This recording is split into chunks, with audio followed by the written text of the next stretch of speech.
আজকে আমি কড়াই চিকেন করব, সেই জন্য আমার একটু মশলার দরকার হবে। সেই জন্য আমি প্রথমে মশলাটাই নিয়ে নেব কড়াইয়ের মধ্যে। প্রথমে 1 চামচ মতন ধনে, আস্ত ধনে নিয়ে নিলাম। তারপরে 1 চামচ মতন জিরে,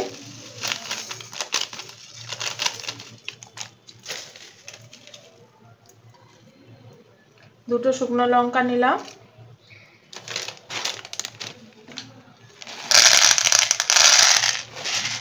এই 2 চামচ মতন গোলমরিচ নিলাম,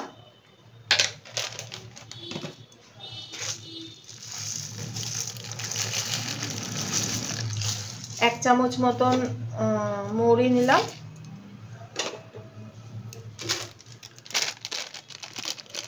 আর 2টো বড় এলাচ নিলাম, আর একটা স্টার মশলা, একটা দারচিনির টুকরো আর লবঙ্গ। এবার এটাকে কড়াইটাকে একটু গরম করে নেব, বেশি গরম করব না, জাস্ট অল্প একটুখানি। দেখো এটা কিন্তু আমি পুরো ভাজলাম না, এটা জাস্ট একটা ময়েশ্চার থাকে না বর্ষাকাল, তার মধ্যে সেই ময়েশ্চারটা যাতে একটু চলে যায় সেইভাবে আমি একটু গরম করে নিলাম। নিয়ে এবার গ্যাসটা বন্ধ করে দিলাম, দিয়ে এটা একটা প্লেটের মধ্যে ঢেলে নিলাম। এটা যখন একদম ঠান্ডা হয়ে যাবে তখন আমি এটাকে একটু ভেঙে নেব, পরে ওটা দেখাচ্ছি। এরপরে আমি কড়াইয়ের মধ্যে তেল নিয়ে নিচ্ছি। এই যে সাদা তেল দিয়ে দিচ্ছি এর মধ্যে। এই রান্নাটার ক্ষেত্রে একটুখানি তেলটাই বেশি লাগে। তেলটা দিয়ে নিলাম। এরপরে আমি গ্যাসটা জ্বালিয়ে নিলাম। এরপরে তেলটা গরম হতে থাক। 1 চামচ চিনি দিয়ে দিলাম। চিনি দিয়ে ভালো করে কড়াইয়ের গায়ে তেলটা মাখিয়ে নিলাম। নিয়ে একটা একটা করে এই চিকেনগুলো এর মধ্যে ছেড়ে দিলাম।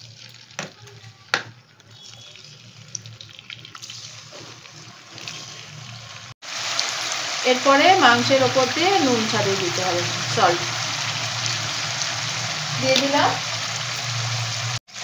এবার এটাকে খুব আস্তে আস্তে নেড়ে দিতে হবে। এই রেসিপিতে কিন্তু খুব বেশি করে তেল লাগে। 5 মিনিট ধরে ভাজতে হবে এরকম করে। এটা ভাজা হতে থাক, আমি ততক্ষণ টমেটোটা কেটে নেই।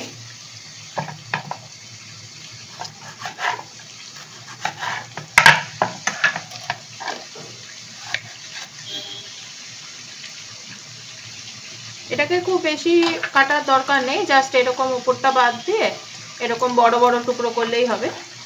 আমি সবগুলো কেটে নেই। আমি 5 মিনিটেরও বেশি হয়ে গেল, আমি চিকেনটা ভেজে যাচ্ছি।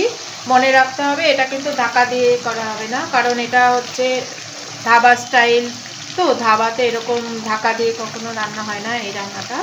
দেখো 5 মিনিটের বেশি রান্না হওয়ার পরে, ভাজা হওয়ার পরে, এরপরে যে টমেটোগুলো আমি নিয়েছিলাম সেইগুলো একটা একটা করে বসিয়ে দিচ্ছি ভেতর দিকে।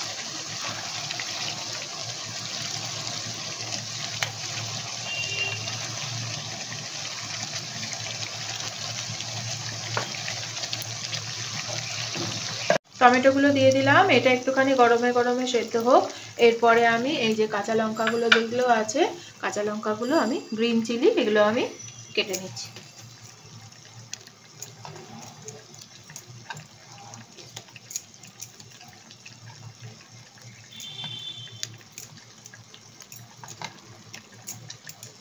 এরপরে এগুলো ছোট ছোট টুকরো করে নেব।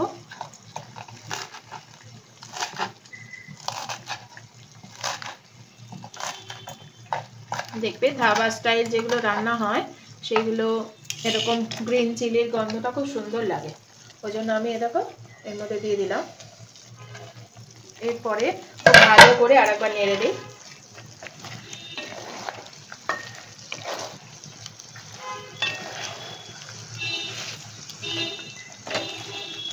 এটা হতে হতে আমি এদিকে যে কটা আরও সবজি লাগবে সেগুলো কেটে নিচ্ছি। এই দেখো আমি আদা বা জিঞ্জারটা এটা বড় বড় টুকরো করে কেটে নিচ্ছি।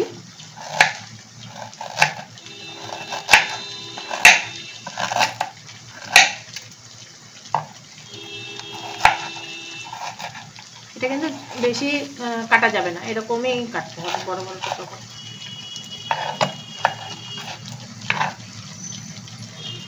এরপরে পেঁয়াজটা বড় বড় করে কেটে নিচ্ছি, দেখো বড় বড় টুকরো করে। তারপরে এরকম করে ছাড়িয়ে নিতে হবে। পেঁয়াজটা কাটা হয়ে গেছে, দেখো এইগুলো সব আলাদা আলাদা এরকম করে করে নিচ্ছি। নিতে নিতেই আমি যে মশলাগুলো আমি একটু গরম করে রেখে দিয়েছিলাম সেগুলো পুরো ঠান্ডা হয়ে গেছে। এবার এইগুলো আমি জাস্ট একবার, কিন্তু কোনো গুঁড়ো হবে না, জাস্ট একটু ঘুরিয়ে নিয়ে আসবো যাতে একটু ক্রাশ হয়। দেখো এই টাইমে আমার টমেটোগুলো অর্ধেক সেদ্ধ হয়ে গেছে, দেখো খোসাগুলো একটু একটু করে দেখো উঠে আসছে। আমি এবার এই খোসাগুলো আস্তে আস্তে তুলে নেব, এরকম করে করে খোসাগুলো তুলে নেব।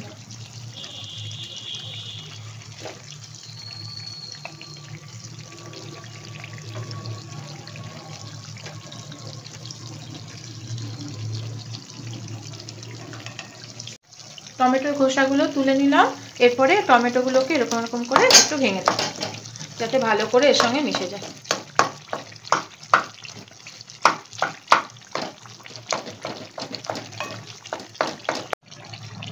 এরপরে দেখো কত তেল উঠে রয়েছে না। এবার আমি কি করব, এই তেলগুলো একটা হাতা দিয়ে এগুলো একটা অন্য একটা বাটির মধ্যে তুলে নেব।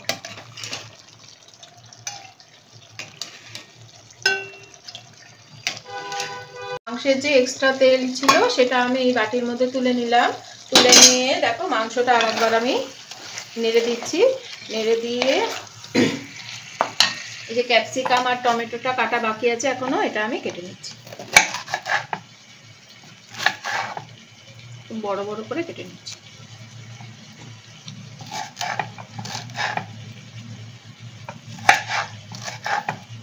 এরকম করে আমি দুটোই কেটে নিই। ক্যাপসিকামটা আমি এই যে কেটে নিলাম।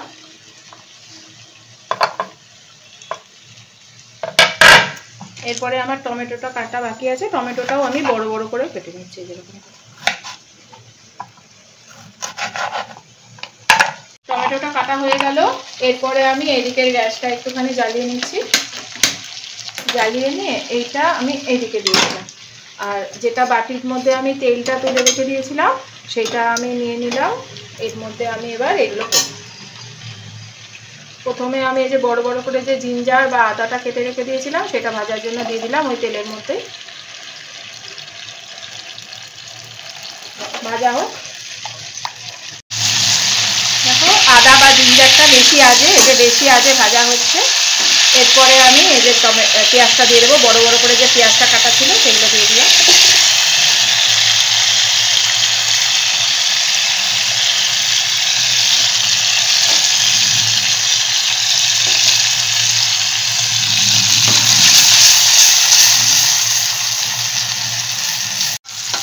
দেখো পেঁয়াজগুলো ভাজা হয়ে গেল আর্ধেক।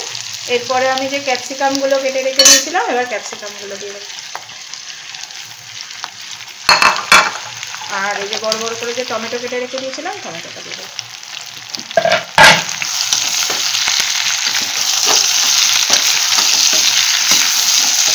ভালো করে নেড়ে দিলাম। দিয়ে যে মশলাটা আমি ভেজে রেখে দিয়েছিলাম দেখো অল্প একটুখানি ভেঙে নিয়ে এসেছি। এরপরে আমি এই মশলাটাই দিয়ে দেবো। 2 চামচ দিলাম, বড় চামচের 2 চামচ দিয়ে দিলাম। দিয়ে এবার এটাকে আমি খুব ভালো করে নেড়ে দেবো।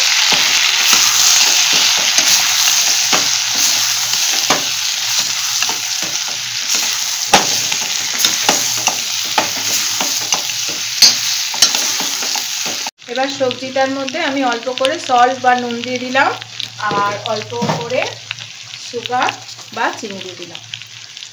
এটা সুগারে এটা রান্না হলে সবজিটা তাহলে ক্যারামেলাইজ হয়ে যাবে। নেড়ে দিচ্ছি, ভালো করে হোক ভাজা।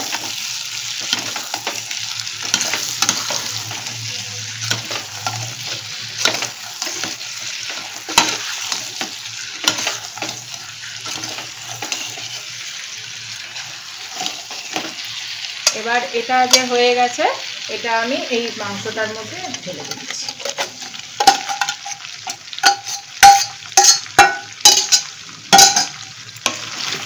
এবার ভালো করে সব কিছু নেড়ে দিই, তাহলে আমার কড়াই চিকেন রেডি।